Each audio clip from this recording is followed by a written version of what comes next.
The bass guitar is generally not considered a solo instrument, and unlike guitar, piano, violin, cello, you seldom see someone sit down with a bass guitar and play a solo piece.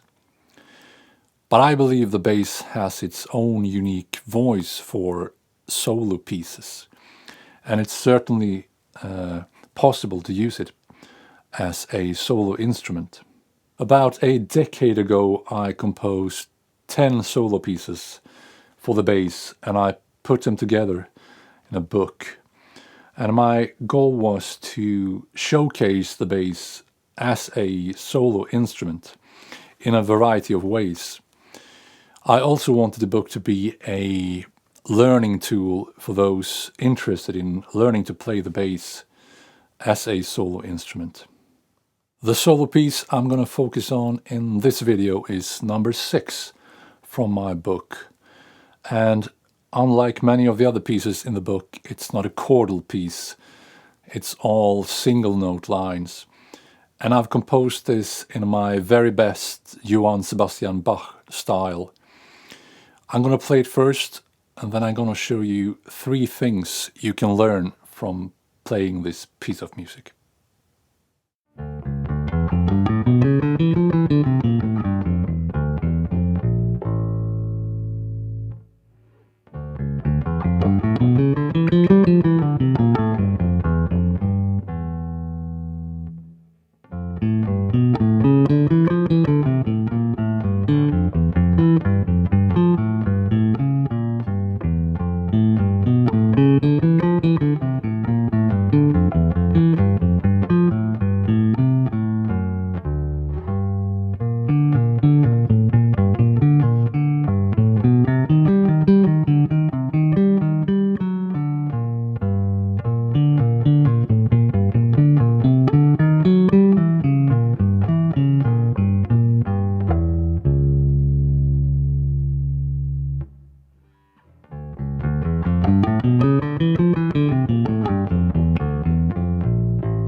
This is what happens in the first 2 bars of this piece.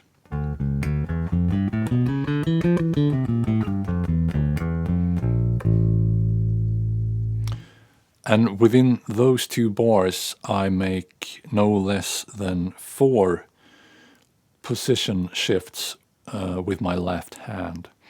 In the ascending part, the part moving up in pitch, I make 3 shifts horizontally. And in the descending part, going down in pitch, I make 1. I start here. It's the 4th position on the fretboard. I use frets 4, 5, 6, and 7, and the index finger is on fret 4. So this is position 4, and the first few notes are in this position. But already on the 5th note, I need to move to the F, and that brings me to position 5. The index finger is now on the 5th fret. Then, there, I move to position 6. The index finger is now on fret 6, and the other 3 follows along.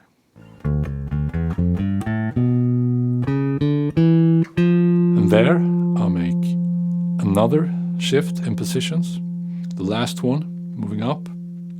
And now I'm in position 7, with the index finger over fret 7. On my way down, I move back to position 5 from position 7. So it's a 2 fret shift, and then I stay there for the rest of the line.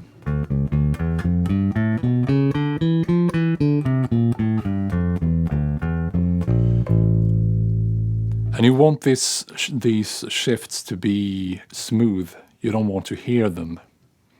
So how do you accomplish that? You practice slow, so the little finger has time and learns to move. After playing one note, it moves to a different fret and plays another note. Because moving up in ascending light is usually the little finger that has to do the shift. And moving down, it's the index finger. So you want to practice slow, and you want to have a soft touch. You don't want the death grip. You don't need to press hard to get a note. So have a soft touch. And that goes for the thumb on the back side too. You don't have to push really hard. And when you move your fingers, the thumb moves with them. I have the thumb approximately opposite to my long finger. So shifting positions is the first thing you can learn from practicing a piece like this. The second thing I'm going to show you that you can learn from this piece is economy of movement. I'm going to show you the first half of bar 11. That sounds like this. And if I loop it a few times, it sounds and looks like this. And you can see that my left hand fingers move very little. If I try and play this without economy of movement, it could look something like this.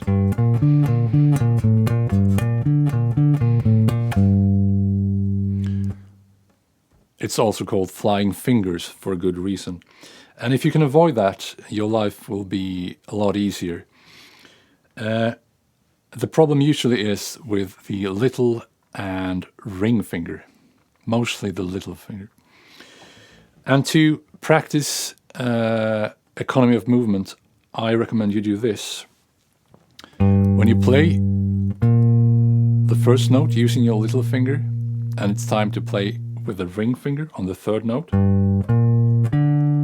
don't lift the little finger off the string. Just let go of the pressure, but keep the little finger on the string while you play the ring finger.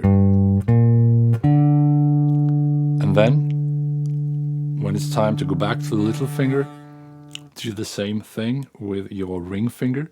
Just let go and keep it touching the string instead of lifting the fingers way off the strings. Keep them touching the strings, but not applying any pressure.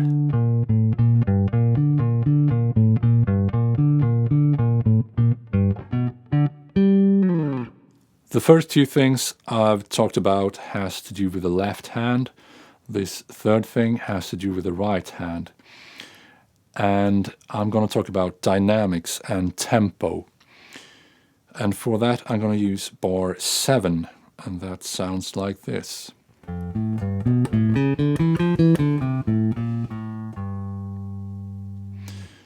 So this bar has an ascending part and a descending part. It goes up and then it goes down. And when I play up, I start soft and get gradually louder. I also start slow and it gradually gets faster.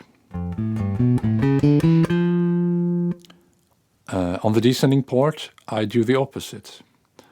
I start loud and fast, and it becomes softer and slower.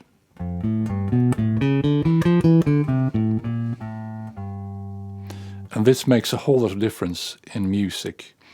Without dynamics and changes in tempo, music can sound very boring and robotic. If you're interested in getting my book 10 solo pieces for bass guitar, it's available from my web store, and there's a Kindle version on Amazon if you prefer that. If you want to hear the pieces in the book played, I have a video on this very YouTube channel where I play all of them. I'll put a link under this video. That's it for today. Goodbye.